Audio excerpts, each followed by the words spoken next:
여러분, 학점은행제로 편입해봐야 정규대학도 아니어서 차별만 당하고 떨어진다, 이런 얘기 들어보신 적 있으신가요? 학점은행제로 편입하면 학점은행제 졸업장이 꼬리표로 붙어서 취업에 불리하다는 말은요? 저는 10년 가까이 학습 상담을 하면서 정말 매년 듣고 있는 말인데요. 이게 정말 사실인지 아닌지 이런 문제들이 있는데 편입만 검색하면 왜 학점은행제 이야기가 빠지지 않는지, 학점은행제를 하는 이유부터 학점은행제 편입에 대한 각종 오해와 진실에 대해서 이야기해 보도록 하겠습니다.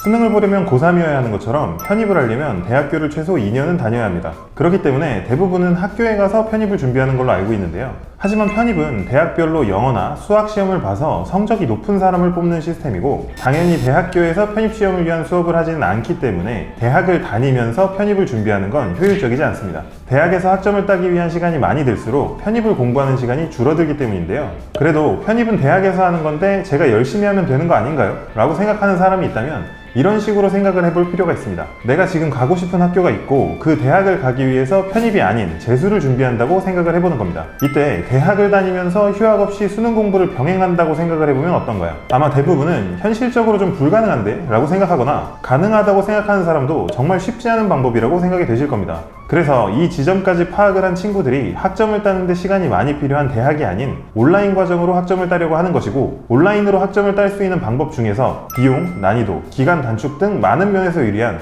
학점은행제를 선택하게 되는 거죠. 그런데 그렇게 좋다고 하더라도 학점은행제는 정규대학이 아니니까 편입에 뭔가 불이익이 있는 거 아닐까요?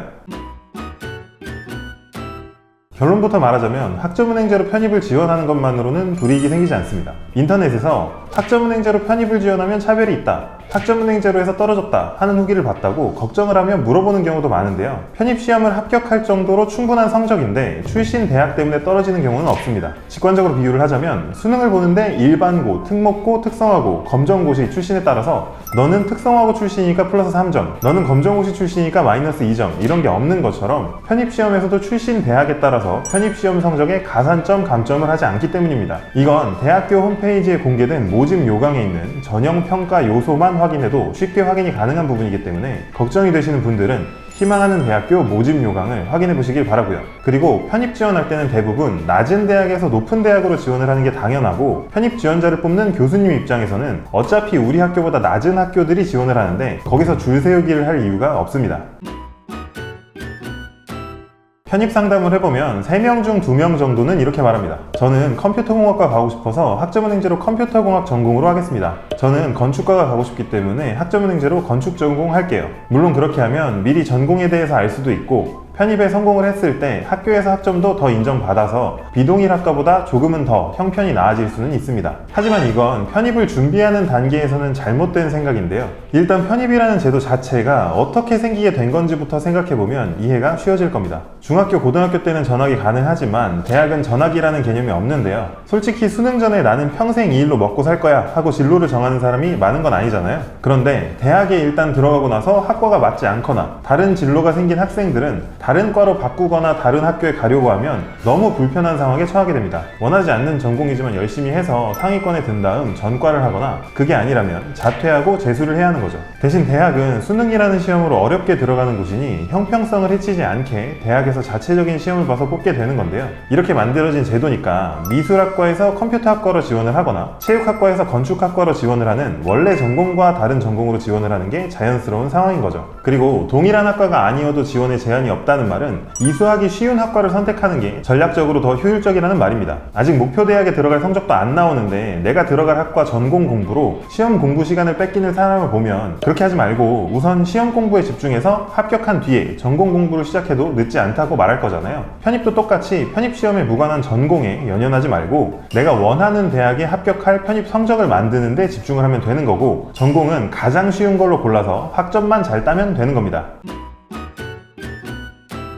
앞에서 계속 편입은 시험을 잘 봐야 한다, 학점을 쉽게 따야 된다 라고 얘기를 했는데, 편입 합격 기준에 대해서 잘 모르는 분들을 위해 정리를 한번 하고 넘어가겠습니다. 편입이라는 걸 모르는 사람들은 대부분 일단 대학을 들어가서 학교 강의를 열심히 듣고 거기서 우등생이 되면 더 좋은 학교로 갈 수 있겠지 정도로 알고 있는데, 이건 잘못 알고 있는 겁니다. 앞에서 잠깐 언급을 했지만 편입에 있어서 학점이라는 건 단지 편입 지원을 할 수 있는 자격 조건에 불과한데요. 편입에 합격을 하기 위해서는 편입시험에서 점수를 잘 받아야 합니다. 그렇기 때문에 중요도로만 따진다면 당연히 학교 강의를 열심히 듣는 게 아니라 편입 공부를 얼마나 열심히 하느냐가 중요한 거죠. 지원 조건은 학점은행제를 이용해서 최소한의 시간으로 맞추고 편입 공부에 최대한의 시간을 활용해서 편입 합격 확률을 높이는 전략이 맞는 겁니다. 그러려면 나의 생활이 편입 공부에 초점을 맞춰서 돌아가야 되겠죠. 그렇게 하기 위해서 학점은행제 중에서도 편입 공부에 최대한 많은 시간을 활용할 수 있는 가장 효율적인 전공이 뭔지 지금부터 알려드리겠습니다. 편입에 있어서 가장 효율적인 전공을 고르기 위해서는 3가지 조건을 충족해야 합니다. 학점을 따는 데 들어가는 시간이 적게 들 것, 그러면서도 성적 관리를 위해 난이도가 쉬울 것, 거기다 기간 단축이 가능할 것. 앞에서 편입을 준비하는 기간 동안은 나의 생활이 편입 공부에 초점이 맞춰져서 돌아가게 해야 한다 라는 말했죠. 그러려면 당연히 편입학원이나 편입과외와 같은 편입 공부를 하는 스케줄이 나의 메인이어야 하고, 이걸 다 하고 남은 짜투리 시간에 학점을 취득할 수 있어야 합니다. 그리고 이런 짜투리 시간을 활용하면서도 학점은행제 성적이 잘 관리가 가능하도록 난이도가 쉬워야 공부하는 입장에서 부담이 내려가는데요. 이 2가지 조건을 모두 충족하는 게 경영학 전공입니다. 학점은행제 편입을 처음 알아본 친구들은 갑자기 경영학 하고 생소할 거고, 조금 알아보거나 이미 하고 있는 친구들은 역시 경영학이네 할 것 같은데요. 경영학 전공은 기본적으로 100% 온라인 강의로 진행이라 시간표 없이 정해진 기간 동안 내가 편한 시간 아무 때나 들어가서 나의 강의 시간만 채우면 출석이 되는 구조입니다. 그리고 학점은행제 경영학 전공 강의는 전공 과목이 다른 전공에서는 교양으로 인정이 될 만큼 쉬운 과목들이 많아서 경영학에서 기억도 모르는 생초짜여도 내용을 이해할 수 있죠. 그리고 어쩌면 이게 최대 장점 중 하나인데 단기간에 많은 학점을 따기 좋다는 겁니다. 일반적으로 대학교를 다니는 사람이 편입을 하려면 2학년까지는 다 다녀야 편입 지원을 할 수 있는데요. 학점은행제는 일반적으로 대학보다 짧은 기간에 많은 학점을 취득할 수 있고, 그 중에서 경영학이 가장 수월하게 기간을 줄일 수 있습니다. 1년이면 2년치 학점을 모아서 일반 편입이 가능하고, 2년을 준비하면 4년치 학점을 모아서 학사 편입이 가능하기 때문에 대학교를 열심히 2년 다녀서 일반 편입을 할 때 학점은행제로 경영학을 진행한 사람은 2년이면 학사 편입으로 유리하게 지원을 할 수도 있죠. 그런데 이런 정보가 많아지면서 부작용도 발생을 하게 되었는데요. 학점은행제 경영학으로 하면 되겠지 하고 아무렇게나 진행을 하는 경우입니다. 경영학은 쉬운 전공 과목도 있지만 아는 사람은 쳐다도 안 보는 어려운 과목도 있고, 추가 학점을 쉽게 따는 방법도 있지만 도저히 편입이랑 병행이 불가능할 정도로 어려운 자격증도 있습니다. 잘 모르는 사람은 똑같은 학점은행제 경영학으로 보이겠지만 어떤 교육원을 선택하느냐, 어떻게 학습 설계를 하느냐에 따라서 난이도는 천국과 지옥을 넘나들게 되는데요. 이대로만 하시면 됩니다 하고 정답지가 있으면 좋겠지만, 학점은행제라는 제도의 특성상 개인의 상황이나 시작하는 시기 등에 따라서 더 적합한 학습 설계도 달라지기 때문에 편입에 진심인 사람이라면 되도록 혼자 하지 말고 전문가에게 학습 설계 상담을 받아보길 권합니다. 만약에 전문가에게 물어보고 싶어도 누가 믿을 만한지 모르겠다면 영상 고정 댓글에 저하고 상담할 수 있는 카톡 링크를 남겨둘게요. 유튜브 보고 문의했다고 알려주시면 학습 설계와 적합한 교육원 안내해드리겠습니다. 그럼 이어서 많은 사람들이 궁금해하는 일반 편입과 학사 편입에 대해서 이야기해보겠습니다. 편입을 좀 찾아봤다면 학사 편입이 유리하다더라 하고 많이 들어봤을 겁니다. 간단하게 말하자면 일반적인 경우에는 학사 편입이 유리한 건 맞지만 치트키처럼 무상성으로 유리한 건 아닙니다. 학점은행제로 편입을 했던 초창기 시절에는 학사 편입으로 하면 골라서 들어갔다는 시절도 있다고 하는데요. 그때 이야기가 전해지면서 학사 편입이 무조건 좋다는 이야기가 아직도 있는 것 같은데, 이제는 시대가 많이 바뀌었죠. 지금은 무조건이 아니라 전략적으로 유리하다라고 보는 게 맞습니다. 일반 편입은 기본적으로 지원 조건이 만만합니다. 학점은행제로 준비하는 사람은 1년이면 지원 조건이 나오고, 전문대생은 졸업하면 지원이 가능하고, 4년제생은 2학년 수료만 하면 지원이 가능하죠. 이렇다 보니 학점은행제로 하는 사람뿐만 아니라 전문대 졸업하고 편입시험 보는 사람, 대학교 2년 다니다가 편입시험 보는 사람 전부와 경쟁을 해야 합니다. 그러니 자연스럽게 경쟁률이 높아지게 되고 합격 컷도 자연스럽게 올라가게 됩니다. 반면 학사 편입은 4년제 대학을 졸업해야 편입 지원이 가능한데요. 솔직히 4년제 대학교 졸업을 하게 되면 취업이나 대학원 쪽을 생각하지 다른 4년제 대학에 가겠다라고 생각하는 사람은 많지 않습니다. 그래서 학점은행제로 준비해서 편입을 지원하는 사람이 대부분이고, 지원자도 적다 보니 상대적으로 낮은 경쟁률과 합격 컷이 형성되는 거죠. 그게 그렇게 차이가 큰가요? 하고 물어보는 친구들도 있는데, 편입은 몇 점 차이로도 합격 불합격이 나뉘게 되기 때문에 실제 일반 편입을 준비했다가 떨어진 친구들 중에서는 학사 편입이었으면 합격을 했을 텐데 하고 아쉬워하는 케이스도 제법 보입니다. 학사 편입이 전략적으로 유리하다고 하는 이유는 한 가지 더 있는데요. 그건 바로 선택지가 늘어난다는 점입니다. 일반 편입은 정원 내 모집이어서 그 학과에 빠지는 인원이 많으면 더 많이 모집을 하기도 합니다. 그렇다 보니 간혹 수십 명을 뽑는 학과도 있어서 눈치 게임만 잘하면 학사 편입보다 낮은 경쟁률로 지원이 가능한데요. 하지만 학사 편입을 할 수 있다는 건 일반 편입으로도 지원이 가능하다는 말이기 때문에 갑자기 많이 뽑는 학과가 나왔다면 학사 편입을 할 수 있는 사람은 전략적으로 그 학과만 일반 편입으로 지원을 할 수도 있다는 거죠. 이런 부분들 때문에 무조건 학사 편입이 좋은 건 아니지만 전략적으로 활용을 할 수가 있어서 가능하면 학사 편입으로 준비하는 게 좋다고 하는 겁니다. 아마 이런 상황을 알게 되면 학사 편입은 하고 싶은데 준비 기간이 길어서 고민을 하는 분들도 있을 것 같은데요. 이건 학습 설계만 잘하면 해결이 됩니다. 어차피 학사 편입 조건을 갖추려면 2년이 걸리니까 첫 1년 과정으로는 일반 편입을 목표로 준비를 하고 결과에 따라서 합격하면 기분 좋게 학교를 다니고 결과가 안 좋았다면 1년 과정을 추가해서 학사 편입을 바로 도전할 수도 있고요. 실제로 제가 관리하는 친구들에게는 1년씩 나눠서 준비하는 것에 로스가 없이 깔끔하게 계획을 짜주고 있어서 첫 1년은 일반 편입, 이후 결과에 따라서 추가를 하는 식으로 학습 설계를 해주고 있습니다. 고등학교 졸업생 기준으로 짜는 것과 전문대학교, 대학교 재학생 기준으로 짜는 것이 달라서 이 과정을 희망하는 분들은 영상 하단에 있는 링크로 문의 주시길 바랍니다.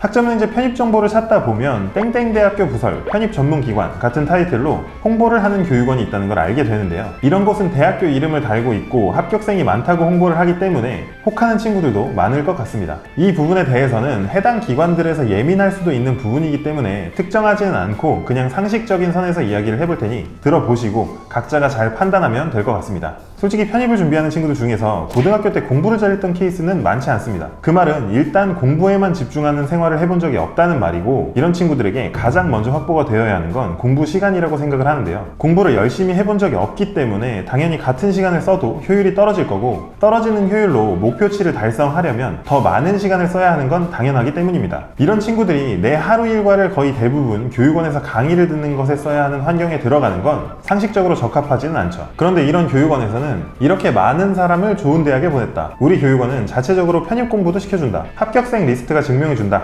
라는 홍보를 합니다. 이런 곳 입시 설명회에도 참여를 해보면서 알게 된 점인데, 좋은 대학에 들어간 케이스는 이미 고등학교 때 성적이 상위권인 케이스가 많았습니다. 그리고 이렇게 공부를 잘했던 친구들이라면 대학을 가서 편입 준비를 했어도 결과는 비슷했을 것이라고 생각을 하고, 더 시간 활용이 용이한 환경이 만들어졌다면 더 좋은 곳으로 갔거나 같은 곳을 가더라도 준비 과정이 덜 힘들었을 것이라고 생각을 하거든요. 게다가 이런 친구들은 편입에서 소수의 케이스고, 대부분의 성적대가 낮은 친구들에게는 좋은 환경이라고 보기에는 어렵다고 생각을 합니다. 제가 나름 학점은행제 업계에서 10년 가까이 학습 설계와 상담을 하면서 느낀 개인적인 의견으로는 편입 준비생에게는 대학 부설 기관, 오프라인 기관은 적합하지 않다고 생각이 되네요.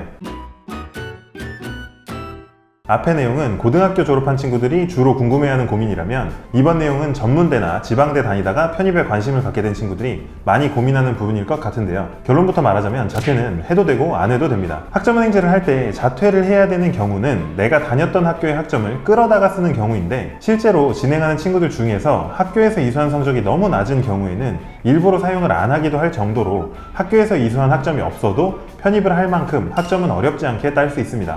학점을 끌어왔을 때 이점은 들고 있는 학점이 많으니 추가로 따야 하는 학점이 줄고, 그러면 당연히 학점을 쓰는 시간이 절약되고 그 절약된 시간만큼 편입 공부를 할 수 있기 때문인데, 자퇴라는 것에 너무 심적 부담이 크거나 부모님이 반대하시거나 하는 이유가 있다면 그냥 휴학하고 학점은행제만 해도 편입 공부 충분히 할 수 있을 정도로 진행이 가능합니다. 반대로 자퇴를 해서 학점을 사용하려는 경우라면 학교 학점이 학점은행제 기준에서는 어떻게 인정이 되는지 미리 확인을 해야 이점을 최대한 살릴 수 있으니 꼭 전문가에게 확인해서 학습 설계를 받길 바라고요. 적어도 10월까지는 자퇴 처리가 되어야 문제없이 학점을 쓸 수 있으니 특별한 이유가 있는 게 아니라면 미리미리 자퇴 처리를 하고 학점을 등록해 두는 것을 추천드립니다. 추가로 대학교는 자퇴를 하더라도 재입학이 가능한 경우가 많은데요. 그냥 대학교에 물어보면 쉽게 알려주니 눈치 보지 말고 이것부터 체크해 두면 어떻게 할지 결정하는 데 도움이 될 겁니다. 제가 봤던 댓글 중에서 안타까웠던 댓글이 하나 있는데요. 편입 어렵게 성공해도 학점은행제를 했다는 이력이 꼬리표로 남아서 편입한 학교도 제대로 인정 못 받고 취업도 불이익이 있을까봐 편입 안 한다 라는 댓글이었습니다. 그냥 상식적으로 접근을 해보면 무의미한 걱정이라는 점을 알 수 있는데요. 채용을 하는 입장에서는 대학교를 어디 들어가서 무엇을 배우고 졸업을 했는가, 그 외에 회사에 도움이 될 활동은 뭐가 있나, 이런 게 중요하지 편입 때 수시로 갔는지 정시로 갔는지 재수를 했는지 편입을 했는지가 중요하진 않습니다. 오히려 편입을 한 경우에 편입 편입 영어라는 어려운 시험을 통과했기 때문에 항공사나 무역처럼 영어 능력이 필요한 경우에는 취업에 더 도움이 되었다는 후기들도 있고요. 그리고 기본적으로 학점은행제는 국가에서 운영하는 제도인데 이걸 이용했다는 게 꼬리표가 될 정도로 문제가 되는 행동이라면 사람들이 바보도 아니고 매년 수만 명씩 학위를 받고 있지는 않겠죠.